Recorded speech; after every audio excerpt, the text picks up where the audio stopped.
grateful. So, the global response to Russia's war in Ukraine has highlighted a growing trend towards non-alignment among nations. Meanwhile, the President-elect of the United States has signaled Europe quite some homework, as we have heard this morning already. How will those rising tensions transform the future of global cooperations?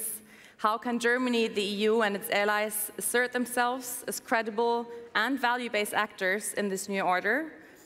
To facilitate this dialogue, I am honored to introduce our esteemed speakers before asking them to come on stage. Please welcome Dubai Abulhoul Alfalasi, the founder and chief executive officer of the Fiker Institute in Dubai. A warm welcome also to Hina Rabbani-Kar, former Minister for Foreign Affairs of the Islamic Republic of Pakistan and now chairperson of the Foreign Relations Committee of the National Assembly of Pakistan, Islamabad. Please also welcome Andreas Röder, founder and chairman of Republik 21 and chair for modern and contemporary history at Johannes Gutenberg University in Mainz. And last but certainly not least, I want to welcome Wieland-Karimi, senior policy advisor of the advisory board of Stiftung Mercator in Berlin, who's going to moderate this discussion. I will now hand over to you. The stage is yours.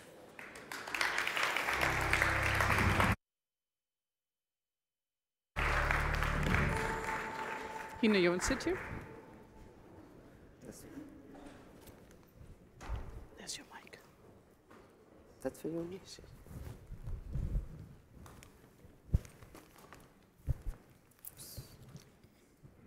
So, good morning, everyone. It's a pleasure to see so many familiar faces and such a great audience with a lot of expertise.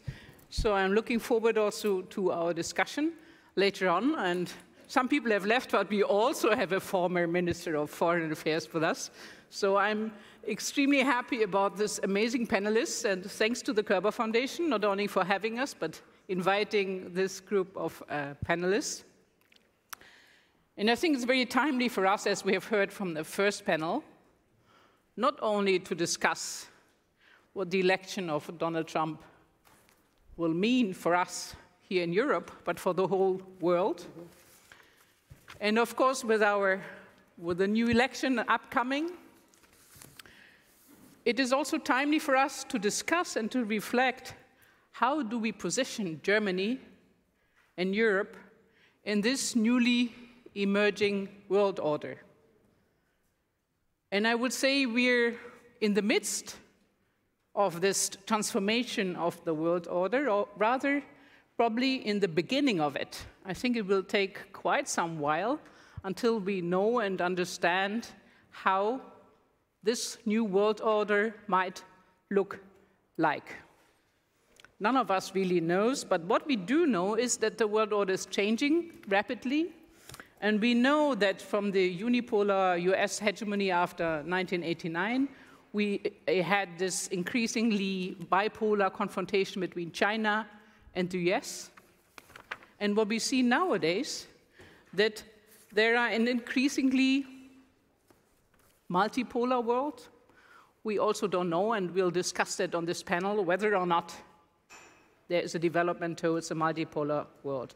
What we do understand is that there is an asymmetric world order with regional powerhouses. And what that means is that increasingly many countries all over the world, especially, I call it now this global south, not having a better word for it, but we all understand what we're talking about, they can choose their partners. And they do choose new partners.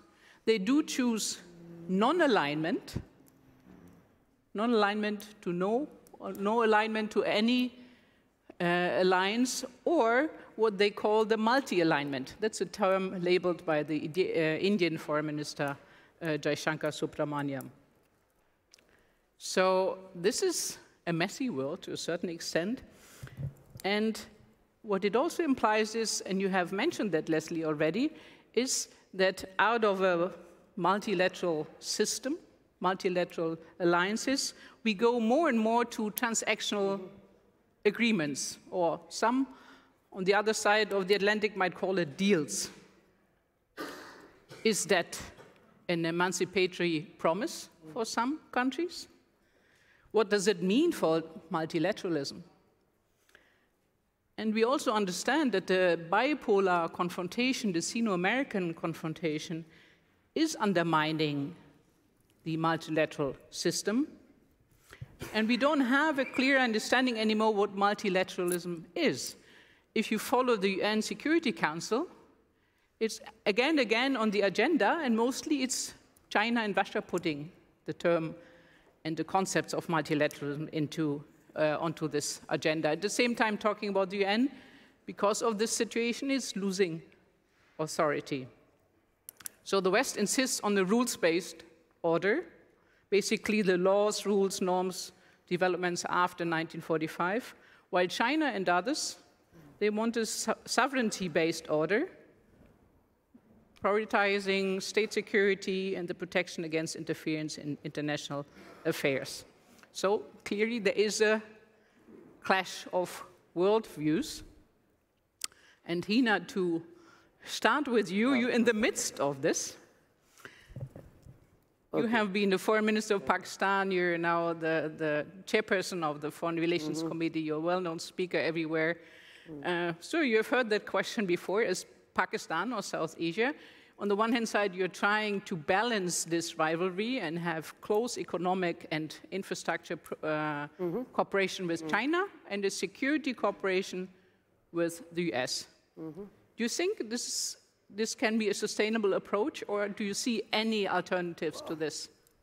Okay, so thank you for this. And this is deep, wide, complex, and impossible. You know, so if you look at what's happening in my brain right now, there are 1,000 waves going in, okay, and I don't know which one to concentrate on. So I start with what you referred to as a former foreign minister of Pakistan, and having served in the foreign ministry very recently as Minister of State, I'm just appalled at how the West, in some ways, because you call us the global South, or the, you know, so we call it the, you know, I think safe to say Europe and North America, is almost living in an alternate universe. So as someone who was a foreign minister 12 years back, I remember being lectured and hectored and moralized, you know, as Wall says, about the need to end conflict. Oh, we said we felt threatened by a much larger belligerent India, which was actually sending jets into our country. Yeah, but go towards peace, normalization. Don't let your people be confrontational. Do not spend money on military spending, spend it on education. So for me, it's really a moment of living in a new universe, in a new world order, in which European ministers are now celebrating how they're spending money for war or diverting money away from schools towards wars, right? And when I say that we tend to live in an alternate universe, I'll give you a very simple example based on facts, because I don't think we should let anything be about how I feel, what I think.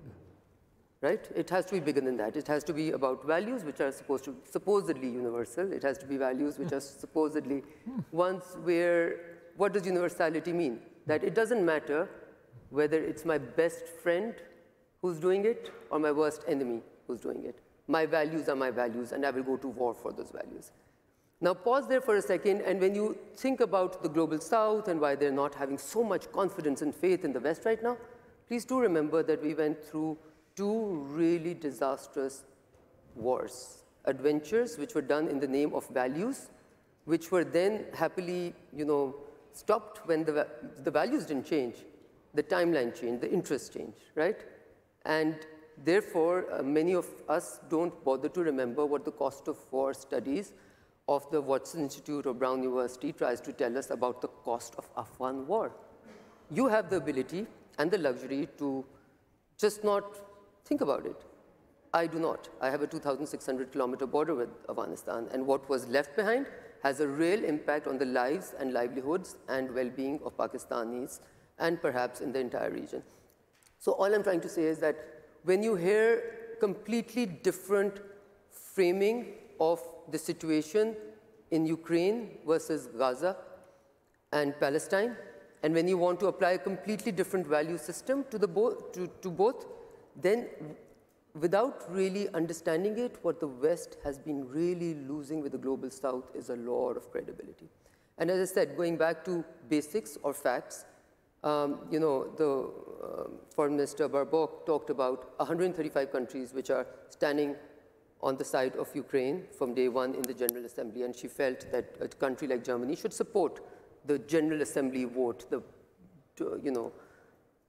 In the same way, when you look at the General Assembly votes on Israel and Gaza, it's 135, 140 countries which want action against a country which is now being asked by the ICJ to perhaps be okay for trial, not perhaps, but has actually been said. And what is now coming in the way of what we call multilateral system or the international rules-based order is not what we call countries such as, you know, Russia or China, who we like to call authoritarian regimes, countries which are against multilateralism, against global rules-based order. It is actually countries which have been the preservers and the propagators of the rules-based order.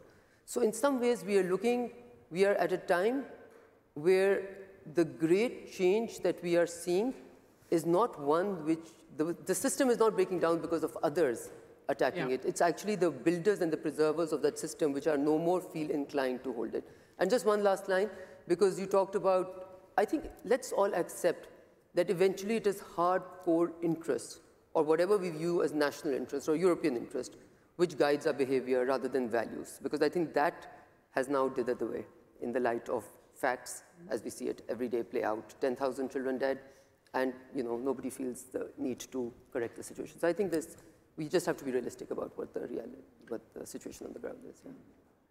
Thank you very much.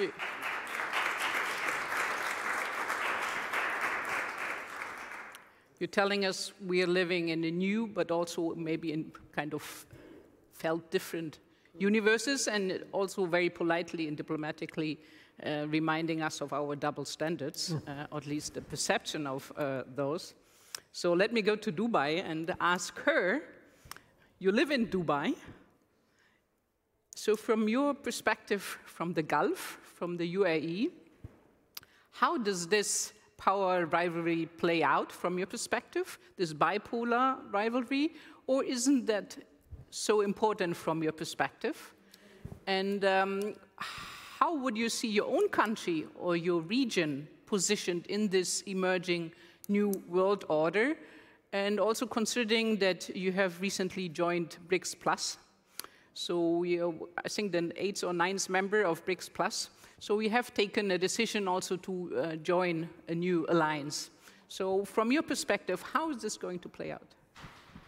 I'm not sure how much time I have for that one loaded question. 30 seconds. No, I'm joking. You have a couple of minutes. I'll try my best to, I think, looking more broadly, the growing sense in the region at a Middle East, at a wider Middle East perspective is that for far too long, our narrative as a region has been told for us and not by us. And there's been this decades-long one-way lecture from the West to the Middle East on issues like human rights, on issues like justice, like upholding international law.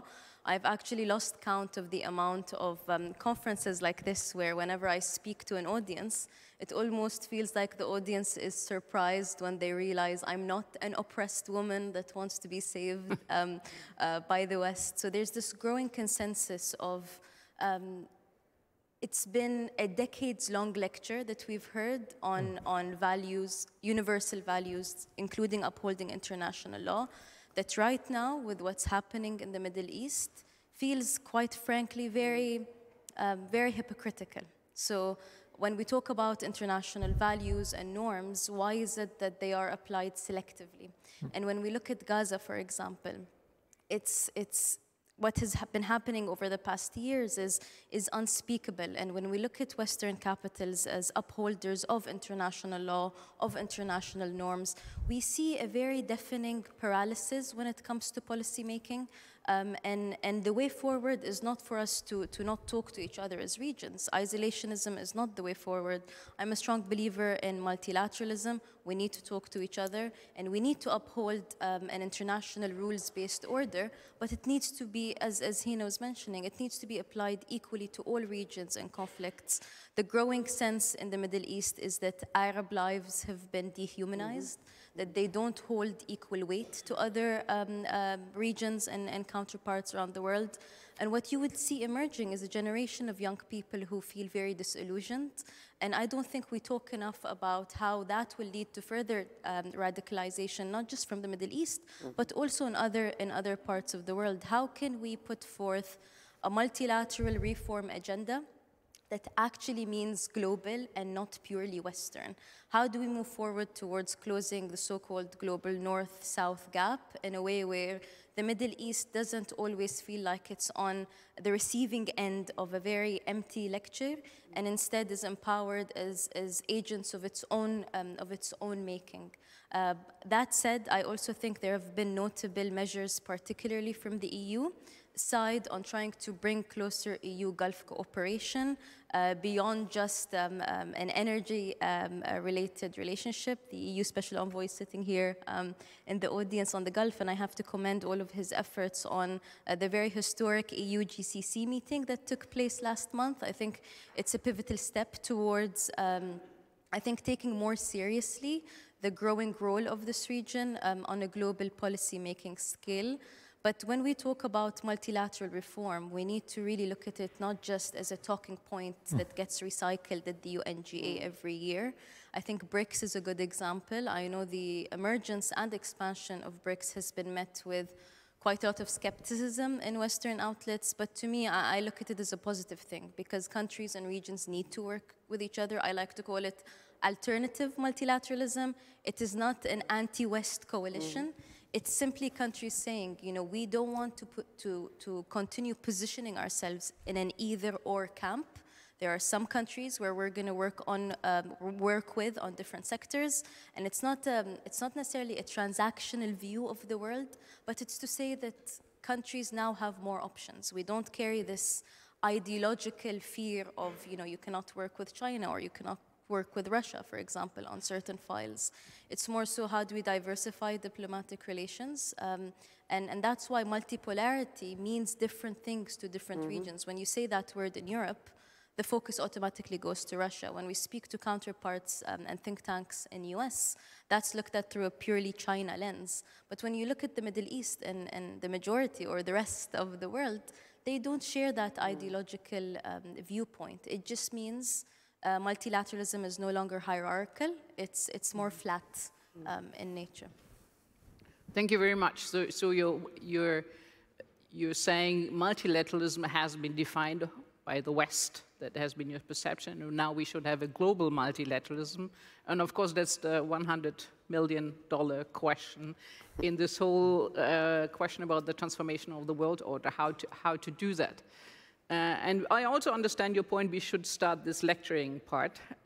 We should stop that, not start it. Stop it, for sure. I think we do understand what you say. Andreas, you're an historian. So you have seen power changes, you have observed, you have researched on various transformations. From your perspective, this changing world order, whether it's a multipolar world or whether it's a more global, multilateral world where everybody which is more inclusive, is that good or bad for Germany and for Europe? So first of all, I think we should make very clear what we are talking about, whether we are talking about multilateralism, multipolarity, values, whatever. I mean, as a historian, the situation of 1989, 1990, 1991 was the triumph of the West in the East-West conflict, and the Western idea, let me say, the Western illusion of end of history, which meant that the liberal order would become not only the order amongst states, but even the domestic order within all other states, even promoted by the West. This was freedom agenda and democracy promotion. So, and this has been the problem, and this has been the hubris of the West after 1990, to disseminate the liberal order not only amongst states, but even within other countries. And this turned out to be wrong at the latest when the Egyptians elected an Islamist president from the Muslim Brotherhood, which was completely unconceivable for the Western conception of what would happen if people are free to elect. So I would like to bring it down basically to the question of the liberal order, and I would even reduce it not only to the liberal order, but to the Westphalian order. And I think the basis of all this, the basis of Westphalian order, and I think this should be the consensus, is to respect the integrity and the self-determination of sovereign states. I think this is the basic basis of what should be accepted within international politics. And if we do so, I would like to say a word about Ukraine and Israel or Gaza. I mean, what we see, the illusion was that of the liberal order after 1990. But if we look at Russia and even if we look at China, neither Russia nor China would respect this kind of Westphalian order, because Russia refuses self-determination of Ukraine. It always has refused to do so, and has always stuck to a kind of imperial concept of international order. The same is true for China. Look at what they call Tianjia. Look at the Chinese relationship with Taiwan. They would not respect the sovereignty and self-determination. They wouldn't respect self-determination of Taiwan in order to be an own nation state. And look at Israel, or look at Iran. Iran refuses the right of the state of Israel to exist. And so I would say this is what's happening in Ukraine. Putin has invaded Ukraine because he defies the right of Ukraine to be a sovereign state. Xi Jinping already announced to take over Taiwan. And if we are talking about Gaza, I would like to really make it very clear. In international law, we make a distinction between the jus ad bellum and the jus in bello, the right to wage a war and the right how to wage the war. And I would say Israel has been attacked by Hamas, has been attacked one day later by Hezbollah, by two organizations backed by Iran who who refuse the right of the state of Israel to exist. And so Israel has every right to lead that war. And if you ask for the means to lead that war, the question is, how can Israel successfully wage that war in order to secure its own existence? And so it's struggling with an enemy who is using civilians as military weapons. And so this at least creates a very difficult question for Israel, how to wage that war in order to secure its own existence. And so it's, this question is more intricate and more complicated than only equating atrocities in Ukraine with atrocities in Gaza. I completely agree that the West has to refrain from double standards, which the West has done way too often. But the question of Gaza and the question of Ukraine is even more complicated. I can see two panelists here not too happy with the second part of your statement. They were both nodding when you talked with each other, not about each other. Yeah, that's why I will also give you the floor kind of to share your perspectives. You were both nodding when Andreas talked about the Westphalian order and the sovereignty of the state. But when it came to focusing on the two conflicts that obviously here from a Berlin perspective are the most crucial ones, do you agree with his analysis, or why would you disagree? Okay, let me be very, very provocative and say that it doesn't matter what Hina Rabbani Kar thinks. It doesn't matter what Andrea Roder thinks. It doesn't matter what Abdul Abulhoul thinks, or it doesn't matter what you think, right? It should not matter, because aren't we all believers in the multilateral or the rules-based order that we all believe in, right? And that's why we're members of the United Nations. So when the United Nations, and a lot of people like to believe, and this is the topic for today, right? Alliances in the changing world order. Now, a really big, important part of the world order as we see it, as we've experienced it for the last many decades, since World War II, which was a peaceful, generally, other than the Cold War, and even that kind of ended somewhat peacefully, one would say, was the United Nations system. And it's not only its efficacy, but it's really being the basis of interstate relations, of how we govern ourselves, how we govern human rights, child rights, etc. Today, we are at a unique position, and allow me to say that I think you cannot say collectively all of the West has suddenly become very, very tactical and is not strategic at all. It would be a really bold statement on my part to play, right? To say. But it's almost like the West, which was the preservers, propagators, makers of the multilateral order on the basis of which the entire system of the United Nations system sits, is today challenging the UN, its Secretary General, ICC, ICJ, UNICEF, WHO, every day. You have President Biden saying, we reject what the ICC has said. What authority does the president of a certain country have to reject the International Criminal Court's verdict? So this is the basis of what is wrong in the world today, and the basis is exceptionalism. What is exceptionalism? We all want rules-based order. That's what we want, and we are willing to go to war for human rights. We will kill people for human rights. In Afghanistan, 800,000 people or so would die for the right of women to go education. And suddenly, that doesn't seem like such a great purpose to spend money in war for, and we will move away, right? But in all of this, I think what is really important to see is that the people that we normally associate to be the ones who are attacking our great rules-based order are not the ones who are, in some ways, perhaps the most, the ones who should be, the autocrats are autocrats. They are nobody. But the inspirational human rights value system-based order that was propagated by the West still could inspire the rest. But when the West decides to move away from it and says that when my friends disproportionately attack and kill 10,000 children, we will not make stories about it and sit on the stage, but we will make stories about only Ukrainian children and try and draw your emotion. So let's call a spade, facts as facts. And right now, this, what you consider to be the dithering away of order is literally happening because everybody's saying, where do you stand? And how is it different for us versus you? And if we cannot stand this, I always say people have ears, so they really like it when everybody says, oh, we will fight for human rights and human rights are important, but they also have eyes.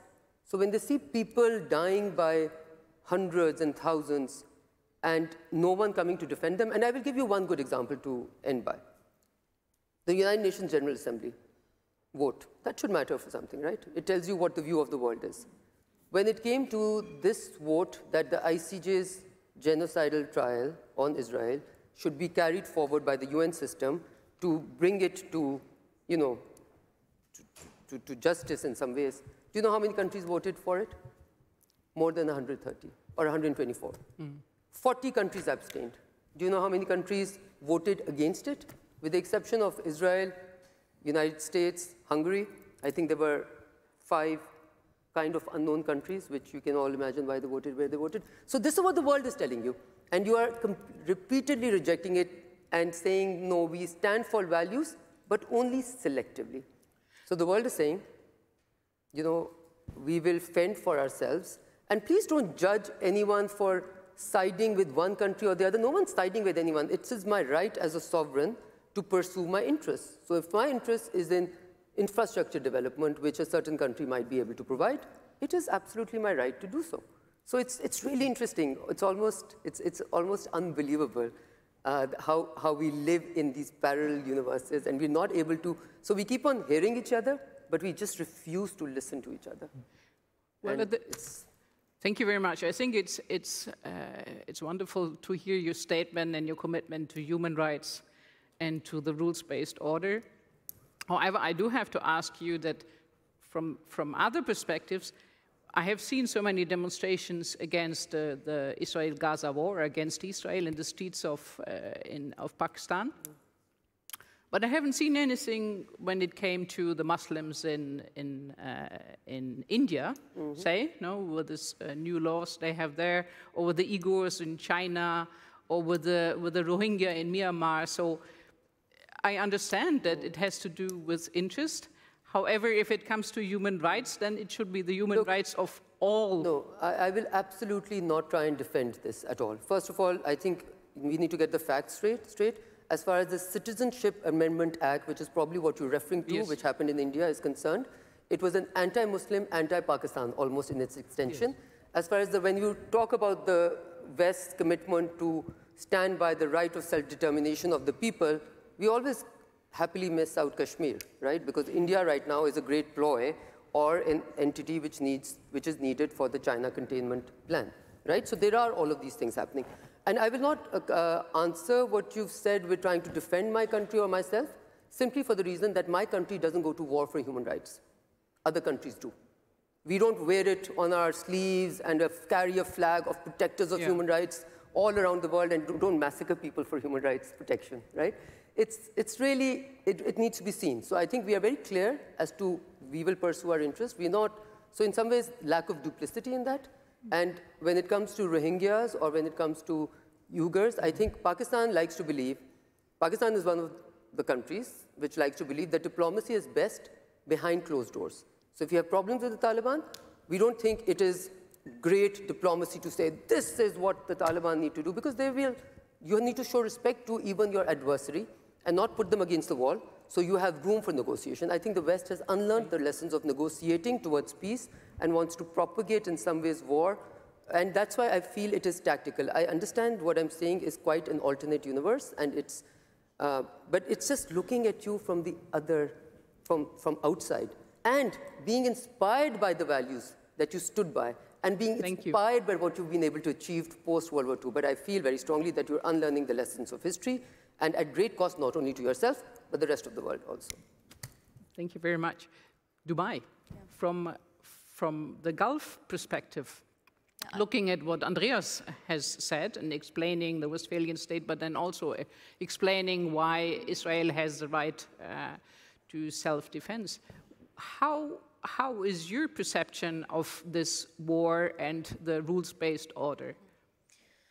One thing that has surprised me the most, I would say, over the past year and a bit, in terms of how the war in Gaza is framed in Western media, think tanks, even policy statements, is this almost lack of nuance in looking at how the issue is on the ground.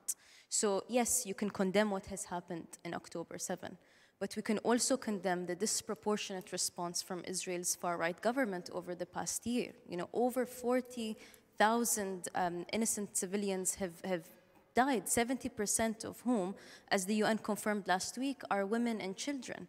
You know, Gaza is home to history's largest cohort of child amputees. You know, we cannot continue ignoring collectively on a global scale the mass humanitarian atrocities currently happening in Gaza. And it doesn't need to be an either-or response. You know, we need to have a very productive discussion as to what is the day after in Gaza? How do we move forward towards a two-state solution that brings forth, yes, Israel's security, but also the lives of civilians in Gaza and in Palestinian territories. When you look at Arab countries, you will find partners for peace, but it does not seem the case when you look at Israel's far-right rhetoric when it comes to a possibility of a two-state solution. And the biggest guarantor, and that's something that I think most, if not all, Arab countries have been allied on, particularly in the past few months, the biggest guarantee for Israel's security is the establishment of a Palestinian state. And what is the end game right now is something that is not clear. Thank you. Both of you, you're basically mirroring what Andreas has been saying, or me to a certain extent. So, Andreas, do you understand their perspective on what's happening in Israel-Gaza, or the perspectives of double standards on the exceptionalism, you mentioned that, and that there's kind of different systems of rules of law. I do understand that there are different perspectives, and I think it's so important to realize that there are different perspectives and to realize that a certain idea of universalism always has been an illusion. And China nowadays does say it very clearly. There is nothing like universal values. Chinese people do say everything is local, but there is no universalism. And I think this is a situation we have to live with instead of sticking to an illusion of universalism. Let me say one or two words regarding Israel and Gaza and Palestine before I get back to that question, because I think we have to draw a very important conclusion from that. The question for Israel is, how can Israel manage its survival as a state? And I will just add one very brief comment. Hamas and Hezbollah do object a two-state solution. Hamas and Hezbollah, who are refusing the right of Israel to exist as a state, object a two-state solution. And as much as I would support a two-state solution, as much as I have always been criticizing Israel's politics on the West Bank, as much I do have to say they are confronted with enemies who defy the right of Israel to be a sovereign state. And this brings us back to the question of the Westphalian Order, which I would say might be the closest thing,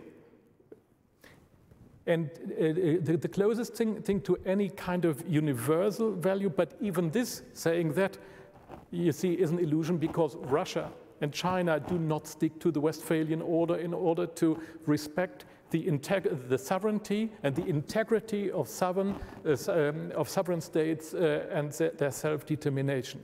And let me get back to what you said about the UN. I would say human rights. If we talk about human rights, are human rights a majority question? Is genocide a question of negotiations within the General Assembly or the ICJ? The ICJ has decided that it is fit for trial. So it is not my word or the General Assembly's majority word. I think facts are really important. Yeah, but the question is, if we get back to Kosovo in 1999, is the let's stick to ICJ. Has ICJ done that or not? And is ICJ authorized to say whether a country or a people or a state is liable to be trialed for? To be honest, in fact, I do doubt that. I don't think that human rights or genocidal questions basically are majority questions. No. And if I get back to China, if a country defies universal standards, we don't have universal standards. And this would mean I doubt that there is something like reliable global governance. I doubt that there are really liable universal institutions. I doubt that there is a kind of global governance. I do agree that if you say the West has to abstain from double standards, but I would say there is still the basic actors in international politics, in theory and even more in practice, will be and remain to be the states. They have to be, and the West has to abstain from double standards. What they have to deliver is good reasons, but this is the highest level, I would say, of liability we will find, I doubt that any kind of institutionalizing global governance will find the credibility it would like to have and would like be able to organize international politics. Let me ask you another question before we move on to all of you. I'm sure you have 1,001 questions. And you two have a date for the next coffee break. I think there's many things we're not able to discuss right now.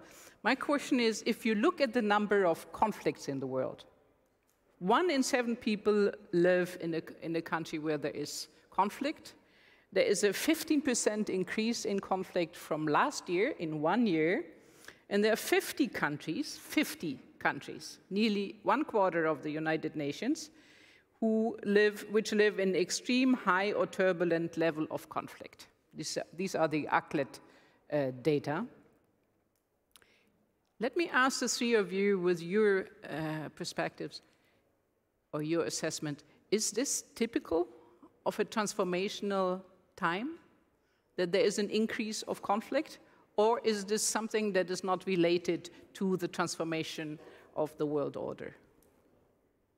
Maybe very brief answers so we can get to the questions. I could just say that I think it is reflective of a disorderly world. And, you know, Mark Leonard, I think, a good friend, wrote this really great book, which is The Age of Unpeace, right? I think we are currently living through an age of unpeace.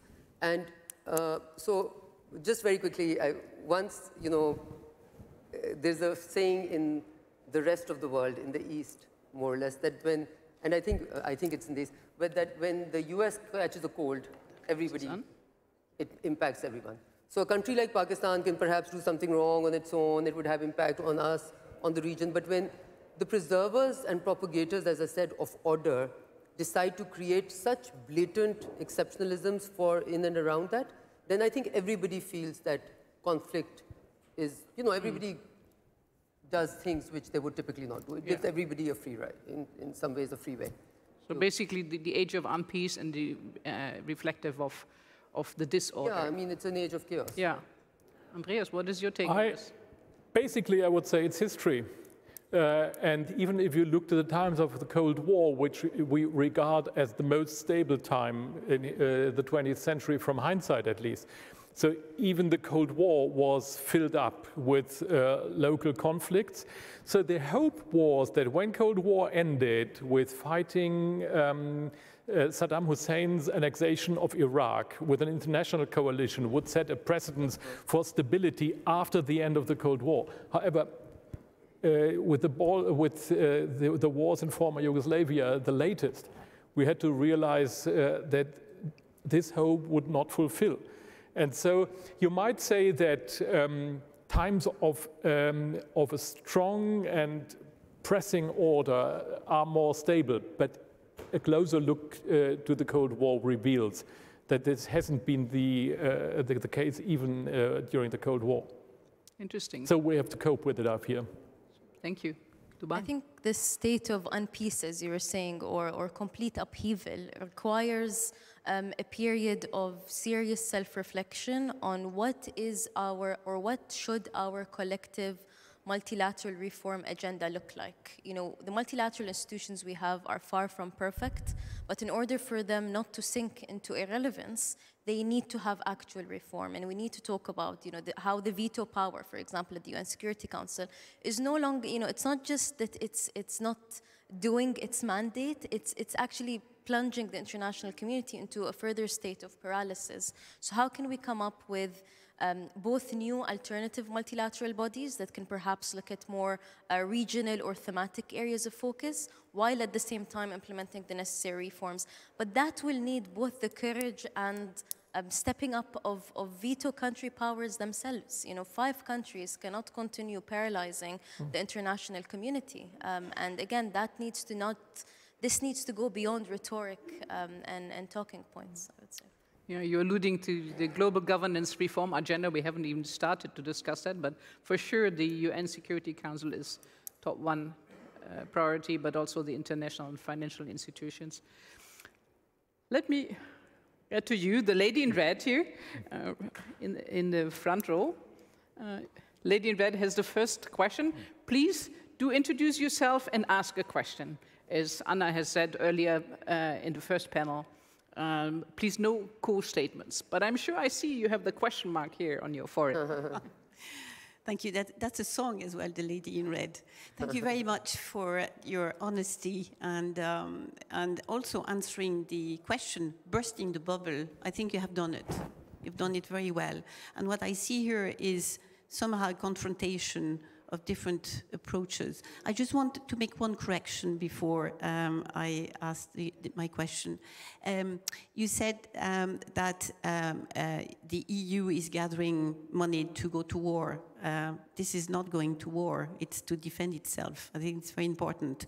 And you're right in saying that maybe we're not defending values anymore, but we're defending peace, certainly. I see a big difference between the two panels.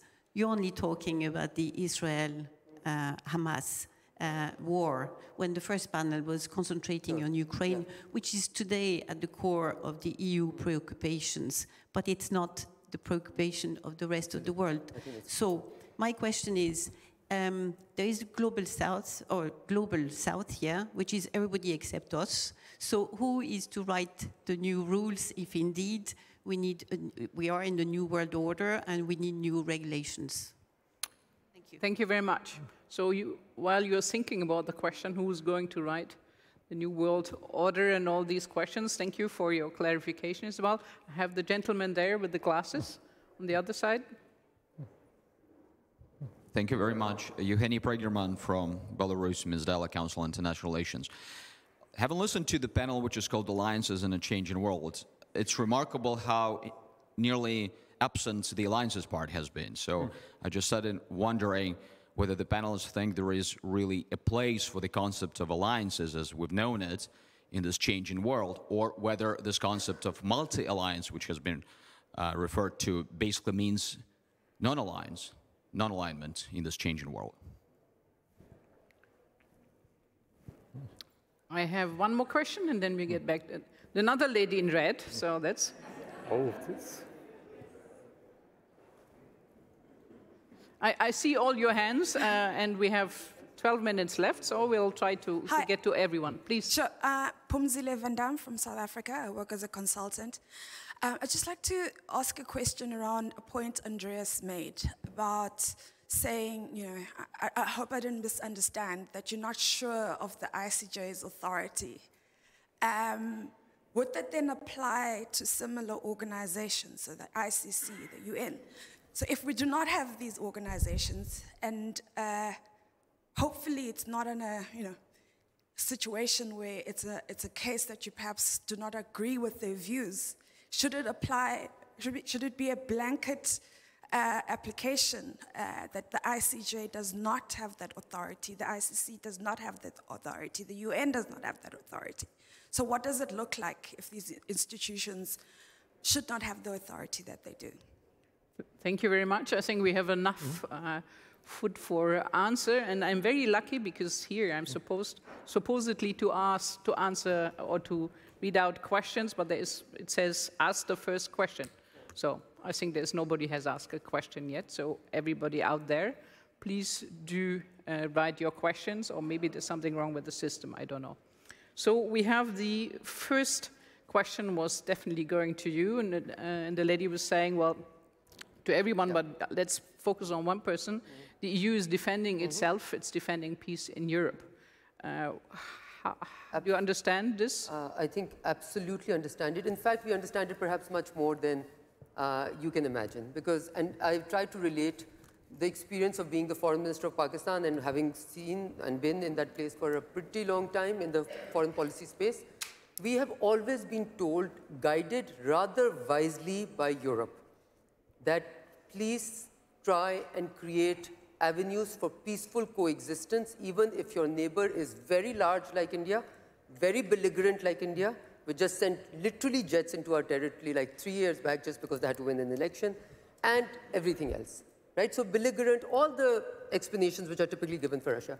The guidance was smart guidance that eventually it all has to end at the negotiating table and do not waste your money, etc., etc. Now, I understand that things are very different when you feel threatened yourself. It's human nature that it's very different to guide others to do the smart thing, but not be able to do the smart thing when it comes to us because our threat perception is so very, very rare, right? I fully understand that. As a human being, as a statesperson, I would like to believe I understand that. And I stand corrected. You absolutely are not going to war. You're trying to defend, but you are celebrating increased military spending as a security for your future generations. This is what we try to do, and we were talked down and told that we were not very smart or strategic people, that we were tactical. Okay? So I'm not going to say you're tactical. All I'm going to say is that in order to be more strategic, I think eventually you have to create space for everyone to coexist in a way that everybody feels less threatened. And just allow me to say this, as someone who speaks to both the West and China quite, deeply. So we are apparently most favored NATO ally of the US, right? Even though we may not demonstrate that. But, and we are very close to China also. We like to believe we're also close to the US and West. Most of our trade is with the West. So we are someone who hears both sides and listening to both and trying to, why should we have to try and manage? It's not like the world is only fit for, we have to choose and go to another world. First of all, that question. But more importantly, I can tell you as someone who served in the Foreign Office in 2010 and then in 2022, 12 years back, I came to the same office and I realized, oh my God, the world had changed. And you know what had changed? The defining feature of that change was everybody was scared, really scared of each other. And the threat perception was creating erratic, irrational behavior, which was very militaristic on both sides, on all sides. So how have we gotten ourselves in this world? So when you ask the question, who's going to rewrite we cannot rewrite order in such a disorderly world. We will have to stop otherizing and dehumanizing, the others, to come to a place where we consider each other to be rational, logical, and application of values in a universal manner. And I understand there cannot be everything universal, but let's reach a lowest common denominator on what is universal values. And I will propose one and end with that, the right to life, the right to live, the right not to be butchered down and killed is perhaps a common value that we can all agree to. And then we can go further and build on that. Well, since the minister early on, Annalena Baerbock, alluded to the glass mine is not half full anymore, but I would also like to mention the Summit of the Future and the Pact of the Future, which is kind of a basis, which is amazing in these times now that they were successful to pass that. And when you read through this document, you see all these values you're alluding to that we are sharing. But Dubai, the gentleman asked why we are not talking about alliances. We're supposed to, but we did not do that. Do you know the reason? Other than we don't have enough time, maybe that's one of the reasons. But I wanted to comment actually on alliances. I think the irony of a title like this is if there's anything certain about alliances in this multipolar world order, is they're going to keep changing.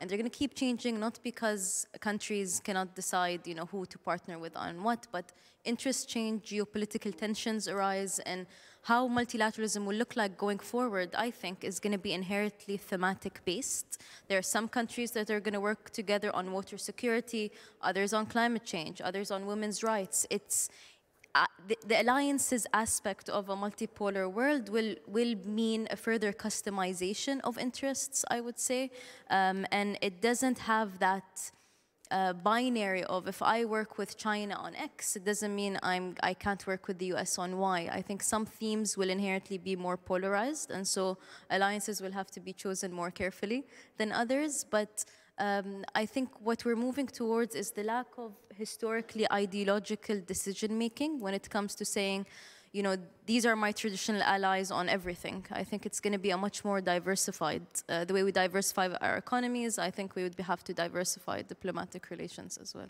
Thank you. Andreas, if you allow, you can be the first speaker in the next round. We have 3 more questions because we have only 5 minutes. There have been difficult, intricate questions on the table, so I might forget them. Yeah, I get more here, so maybe 2 sentences. Yeah, 2 sentences. The first is, I'm wondering whether I would love to agree to what you say, but are we talking on an individual level or on a collective level regarding the value of life?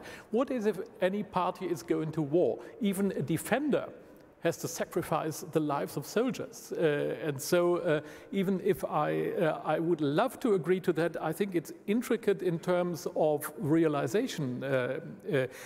I would say the most universal value should be, this might mean what you might mean, the integrity of states, of functioning states which protect the lives of their citizens. But regarding the other question with the ICG, it's not a question of my estimation or of my normative estimation, but my analytical estimation as a historian is, first of all, since, for example, China is denying the universalism of values, I think this will not work. And as a historian, I would say from an historical empirical perspective, the juridification of international relations, I think, will not work because in the end, power will trump the law, even international law. And they don't say this normatively, just empirically. Mm. Okay, I have one question from the audience out there, and I have the lady here, the green-blue, in the green-blue, and I have one more, and then, okay, let me start with this question. How do you envision the role of regional organizations like the African Union and ASEAN in a multipolar world? Could they offer models for global cooperation that challenge Western-led alliances? It's back to the alliance question. So that will be the first question. And please, could you give the mic to the lady here? Thank you. My name is Katarina Engberg. I'm from Stockholm, the Swedish Institute of European Policy Studies.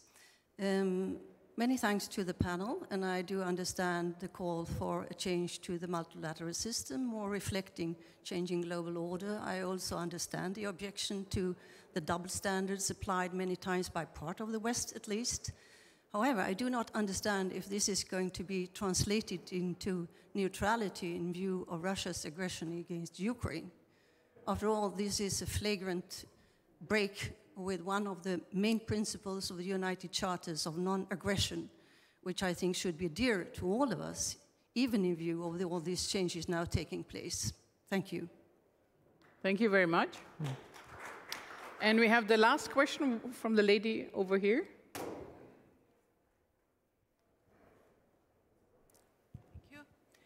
Thank you. My name is Salman Nims. I'm Jordanian, and I'm actually Christian, just to show that in the Arab world we have all the diversity, and I'm proud of the Muslim woman sitting on the panel.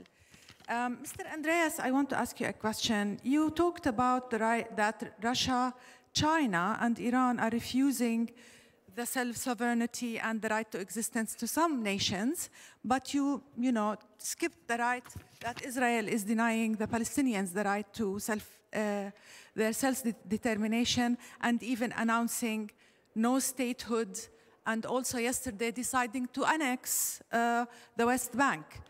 And at the same time, you suddenly accept that universality is an illusion by China. So my question to you, and at the same time, I would like to mention that the Euromed in November 2023 said that Israel dropped 2 nuclear bombs on Gaza to deal with Hamas, who in 2017 changed its charter to recognize Palestine only within the 67 borders. So just to clarify, Hamas recognized the right of Israel to exist.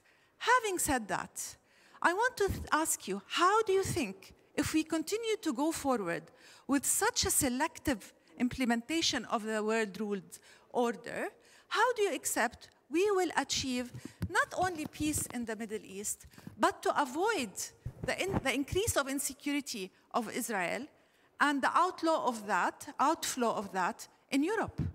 Thank you. Thank you. Thank you. You want to directly answer that question, and when we come to the ASEAN and EU question about alternative alliances, whether there are or whether they can be or whether we need them. Andreas, so just one sentence regarding Israel. We all know that this is the most complicated, the most intricate story of the history of the 20th century, starting with 1917 Balfour Declaration on the one hand, and the correspondence, the Hussein-McMahon correspondence on the other hand. You know that we have this utterly complicated story of 1948, of 1967, and the failure of finding a compromise in the 90s. So basically, I would say, and I don't want to blame either side for anything, but in the end, it's a story of failed opportunities and a story of wars and missed accordance on either side. And even if Hamas changed its charter, it doesn't change anything about the 7th of October 2023. And speaking from a normative level, I agree. As I said before, I've always been severely critical about Israeli politics in the West Bank, particularly in the West Bank. Gaza is a slightly different question, but let's put things in perspective. I mean, the 7th of October is not only a single act of resistance. This was mass murder, nothing else. And so let's put those things in perspective, that at the same time, we are confronted with a conflict where no really reliable solution is in sight. This is absolutely true. What it needs is an intermediator, and so my hope would go particularly for the states of the Abraham Accords, for the Emirates and Saudi Arabia, together with the US. And let's wait what's going to happen. I mean, Trump is erratic and disruptive, but perhaps disruption might be a chance as well. At least this is my contribution to the half-full glass. Okay. Well, I think we agreed that we can't agree on how to solve this, the big elephant conflict in the room. And actually, Akhled said Gaza is the worst situation among all situations among all countries that have to suffer under a war. There was the question about EU and ASEAN. Mm-hmm. How do you see that?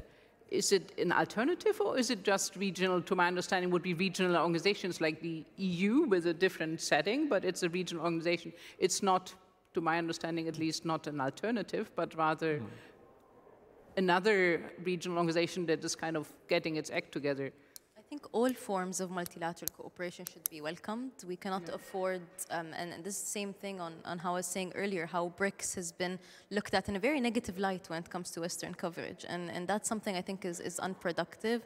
Countries working together on different policy agendas should not always mean they're anti-Western or they're out to get the West. They simply have to put their own policy interests first, and they recognize the mutual policy agenda of different regions. So I wouldn't see it as I think the end part of the question was, will it work on a sort of anti-Western alliance? I don't think that's the case. Okay, so I think just the fact that those of us who have sat in this room through the first session and the second session suddenly realize probably how big a role geography has to play in what threatens us, where we feel on the right side, on the wrong side. So in some ways, I use that to answer your question, that these things are the European Union, ASEAN, SAARC, which did not take off, or the African Union. These are all a recognition of a geographical conglomerates which can work together for trade, for customs union, this, that, the other. Now, multilateralism is when you create global governance structure that apply universally, I would like to believe, that apply to everyone, and everybody has to comply, and everybody signs off to them as they did as becoming parts of the UN. So now when that has broken down, I think what you're seeing is mini-lateralism rather than regional lateralism, so to speak. And the mini-lateralism is reflected in BRICS, in SCO, the Shanghai Cooperation Organization, perhaps many, many such nomenclatures being used between North America and Europe, etc. Well, so that's an indication of a world which is fractured, and we really will have to find a new way to deal with the reality. Very interesting conversation into the next point on our agenda, which is the very important part of the Berlin Forum that happens away from the limelight. So that is the personal exchange among all of you. I invite all of you for a coffee break, and we meet here afterwards at 11:30. Big applause for this amazing panel. Thank you so much.